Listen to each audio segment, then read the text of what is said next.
constructed throughout Pakistan. The project is intended to rapidly upgrade the infrastructure and economy of Pakistan by building railways and highways, expanding deep-water ports, as well as the construction of numerous energy projects. सलाम दोस्तों, कैसे हो आप सब। उम्मीद है आप सब ठीक ठाक होंगे। आप देख रहे हो ग्लोबल पॉलिटिक्स विद एहसान। आज हम सीपेक प्रोजेक्ट के बारे में बात करेंगे, जो कि बहुत ही फेमस प्रोजेक्ट है। पूरे एशिया को ये कनेक्ट कर रहा है और ये इसका जो फ्रेमवर्क है बेसिकली ये सिर्फ पाकिस्तान के लिए प्रॉफिटेबल नहीं है, चाइना के लिए प्रॉफिटेबल नहीं है, बल्कि पूरे एशिया के लिए प्रॉफिटेबल है।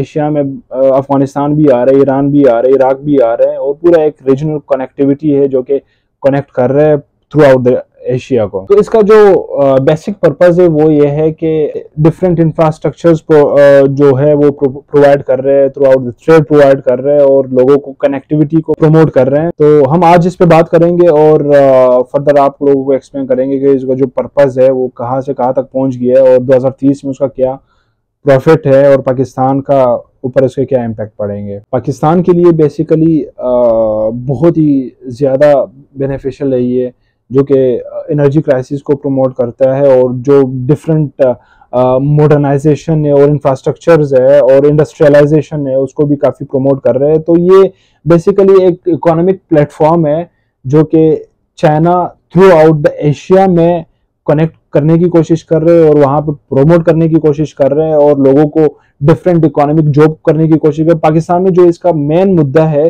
वो ये है कि ये इकोनॉमिक जॉब्स प्रोवाइड करेंगे और जो पाकिस्तानी पीपल है उनको काफ़ी अपॉर्चुनिटीज मिलेंगे after coming up with CPEC. तो ये जितना भी इकोनॉमिक कॉरिडोर है सीपेक है, जैसे कि आप सबको पता है कि China is a rising power, compete कर रहा है यूएस के साथ और इसका जो जितना भी इकोनॉमिक स्टेबिलिटी रहा है थ्रू आउट इट्स आइसोलेशनिज्म, तो अब चाइना करने की कोशिश कर रहे हैं कि मैं जितना भी अपना जो डिप्लोमेटिक रिलेशंस है वो किन किन कंट्रीज के साथ मैं बनाने की कोशिश करूं जो मेरे लिए प्रॉफिटेबल हो। तो आप सबको पता है कि जो चाइना की इकोनॉमिक प्रॉस्पेरिटी रही है वो काफी स्टेबल रही है। तो अब चाइना बेसिकली ये करने की कोशिश कर रहा है कि ये जो जितना भी बड़ा प्रोजेक्ट है एशिया के अंदर जो जिसको प्रमोट करने की कोशिश कर रहे हैं और फर्दर इसको एक्सटेंड करने की कोशिश कर रहे हैं और उसको ट्रैक पे लाने की कोशिश कर रहे हैं, उसके लिए पाकिस्तान के पास काफी एक इंटरेस्टिंग अपॉर्चुनिटी भी है। और जो पाकिस्तान का स्टांस है वो ये है कि पाकिस्तान भी चाहता है कि उसको प्रायोरिटाइज करें। लिंक वेस्ट के साथ बेहतर बनाने की बजाय आप एशिया के अंदर चाइना के साथ बनाओ ताकि वी मूव फॉरवर्ड। तो रीजन ये है कि पाकिस्तान को इसका प्रोग्रेस लेना चाहिए, पाकिस्तान को इसके ऊपर काम करना चाहिए after coming up with different west dollars and American dollars. Opportunity कोई ऐसी चीज है कि अगर आपके पास आए तो you need to catch it.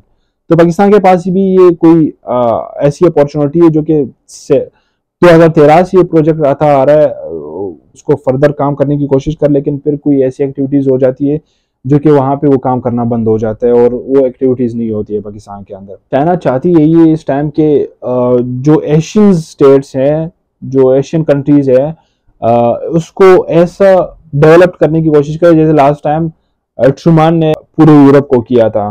तो अब चाइना भी इसी चीज को कोशिश कर रहा है। तो ये है कि थोड़े से अनडेवलप्ड है, डेवलपिंग कंट्रीज में आ रहे हैं एशिया, इस वजह से वो फर्दर वो एक्टिविटीज नहीं होते। पाकिस्तान ने खुद इस चीज को नेविगेट किया है कि we should focus on this relation with China, जो कि डिफरेंट स्टडीज, पीस स्टडीज में भी, पाक स्टडीज में भी, जो पाक इंस्टीट्यूट स्टडीज है उसमें भी ये कहा जाता है कि जो लॉ मेकर्स है, जो थिंक टैंक्स है, जो डिप्लोमेट्स है और जो मिलिट्री ऑफिसर्स है उनका ये कहना है कि we should go for this project, so we should not miss this opportunity as well.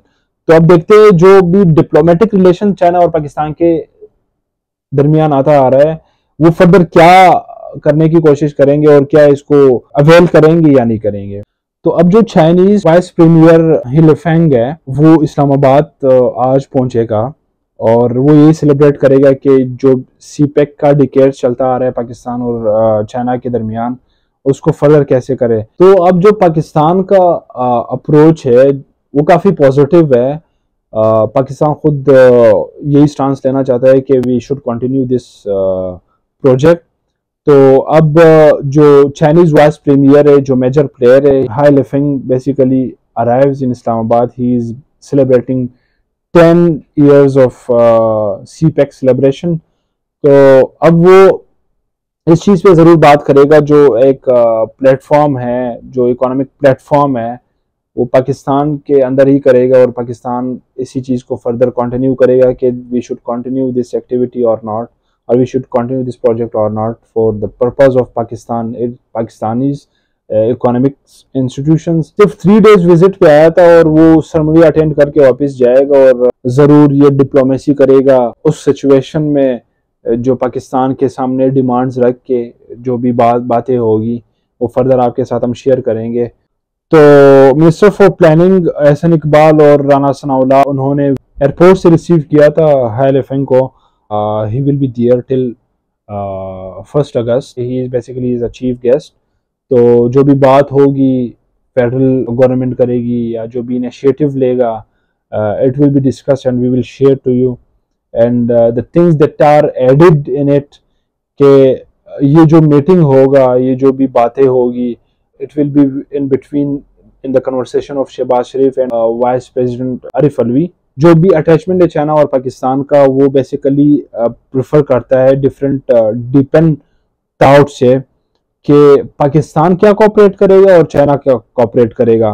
तो ये जो कोऑपरेशन है that will be in between 2 partnerships between China and Pakistan, और ये तब इनहेंस होगा जब आप डिफरेंट इकोनॉमिक प्रॉस्पेरिटी की तरफ जाओगे in the interest of one country or another country।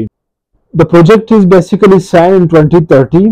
तो काम हुआ था इसके ऊपर, डिफरेंट डेमोज भी हुए थे, चाइनीज आए थे यहाँ पे और डिफरेंट डेमोज करके वापस चले गए, या उनके लिए कोई टेररिस्ट थ्रेट भी थे जिसके ऊपर उन्होंने काम भी नहीं किया और वो लोग यहाँ से चले गए थे। But the thing is that 2015 में जब शी जिनपिंग ने विजिट किया था पाकिस्तान में, तो ही वाज सो इम्प्रेस्ड और उसको फर्दर ये बात कही थी कि we will continue this project. So it was better to do कि उसको फर्दर कंटिन्यू करे, उसके ऊपर काम करे। So this is more beneficial. और नवंबर 2016 में जब चाइनीज ने कॉम्पिटेंटली पार्ट लिया था और अपना कार्गो भेजा था पाकिस्तान में, उसको फर्दर ओवरलैंड किया था, तो गवादर पोर्ट पे काफ़ी इसकी इंटरेस्टिंग शानदार मुज़ाहिमत हुई थी और उसको मैरिटाइम शिपमेंट्स में उसको फर्दर काम भी हुआ। जो ट्रांसपोर्टेड एरिया था, ओवरलैंड था, वो गवादर से, फिर गवादर से डायरेक्ट वो अफ्रीका से फिर डायरेक्ट वेस्ट में गया था,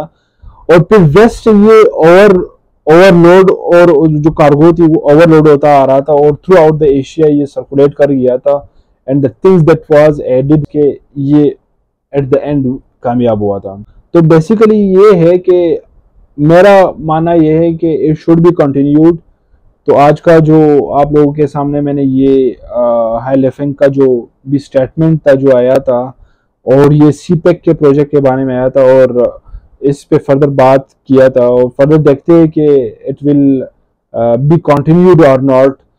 पाकिस्तान के लिए सबसे प्रॉफिटेबल है, बाकी तो आई थिंक जो सबसे बड़ा रूट जा रहा है ना सीपेक का, वो पाकिस्तान से ही होता जा रहा है। तो मेरा मानना ये है कि पाकिस्तानी इंस्टीट्यूशंस, पाकिस्तानी ऑफिशियल्स, जो भी गवर्नमेंट एलिट्स बैठे हुए हैं, उनको चाहिए कि इसको डिप्लोमेटिकली कोई ऐसे लॉ मेकर्स को ये डील करने दे कि जो जानता हो कि उसको कैसे डील करे, उसको कैसे कंटिन्यू करे, और जो डिमांड्स है गवादर के पोर्ट के ऊपर, जो लोगों के डिमांड्स है उसको पूरा करे और फर्दर इसको कंटिन्यू करे। और मैं एट द एंड ये कहना चाहूँगा कि वीडियो को ज़रूर शेयर कर दीजिएगा, लाइक कर दीजिएगा, कमेंट कर दीजिएगा।